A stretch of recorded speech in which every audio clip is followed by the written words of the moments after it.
গঙ্গা দুই ভাগে বিভক্ত হয়ে গেল। এটা গেল কামরাঙ্গীর চর, লালবাগ কেল্লা ডান দিকে, আর এটা চলে গেল সরাসরি গাবতলীর দিকে। এটা সম্ভবত তুরাগ নদীর সাথে অ্যাডজাস্ট হয়েছে। হ্যাঁ, এটা চলে গেল সরাসরি এর দিকে। কাজেই এটা অনেক আগের থেকে এটা চর পড়ছে এখানে, যেহেতু ফারাক্কা বাদ দেওয়ার কারণে মনে হয় মাঝখান দিয়ে চরটা যাচ্ছে।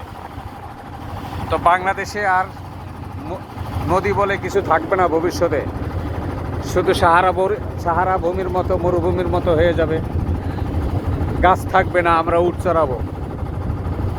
এই কারণে আমরা উট চড়াবো, আমরা সচেতন না। ভারতীয় উপমহাদেশে যে জলবায়ু যেই ধাঁচের থাকে, এটা থাকবে না তো। ভারতীয় উপমহাদেশের জলবায়ু আলাদা, মানে অন্য অন্য দেশের থেকে আর কি। এখানকার গাছ আলাদা, অন্য ইউরোপ কান্ট্রির গাছ এখানে আইনা লাগাইলে হবে না। তা আসে আমরা এই যে আমরা আমজাম লিচু গাছ আগে ছিল, এখন আর নাই। এখন মেহগনি, চামরুল, রেন্ডি গাছ।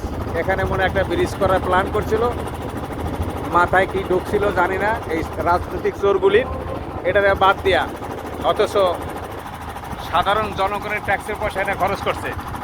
এটা যারা প্ল্যান নিয়েছিল তাদেরকে প্রকাশ্যে বিচার হওয়া উচিত আমি মনে করি। তো যাই হোক, ওটা পলিটিক্যাল কথাবার্তি।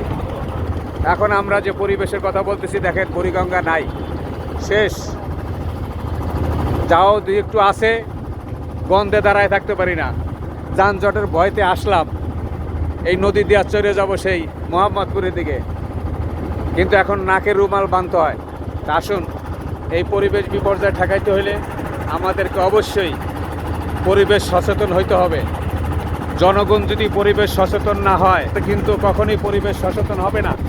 আগে জনগণ, 18 কোটি মানুষের পরিবেশ যে বিপর্যয় হচ্ছে এই বিষয়ে সচেতন হতে হবে। জনগণ সচেতন না হলে কিন্তু শেখ হাসিনা সরকারও চলে যেত না। আগে তো মানে যা কিছু করছে, এখন দেশ থেকে পলায়। তা কাজে আমরা যদি আমাদের যারা রাজনৈতিক নেতারা আছে, তারা যদি জনগণের ভাষা, জনগণের মন মানসিকতা না বোঝে, তাহলে বিগত আওয়ামী লীগ সরকারের সময় এই জাতিকে রাইখা, এই দেশকে রাইখা অন্য দেশে আশ্রয় নিতে হবে।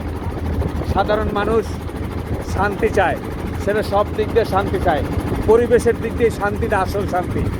আপনার পরিবেশ যদি ভালো থাকে, তারপরে সেটা খাবার দাবার, ঘুমানোর ব্যবস্থা। আগে পরিবেশ ঠিক করেন। এই বুড়িগঙ্গা পরিবেশ যে বিপর্যয় হয়েছে, এটাকে দ্রুত পদক্ষেপ নেন। যে সরকার এখন আসছে, নতুন সরকার, তা কাজেই এইভাবে এরকম চিন্তা করি না কখনো যে এরকমভাবে পরিবেশটা বিপর্যয় হয়ে যাবে। তা আসুন আমরা এ বিষয়ে সচেতন হই। যে যেখানে থাকবেন ভালো থাকবেন এবং প্রতিবেশীকে ভালো রাখবেন। আবার দেখা হবে, আবার কথা হবে অন্য খাতে। আসসালামু আলাইকুম।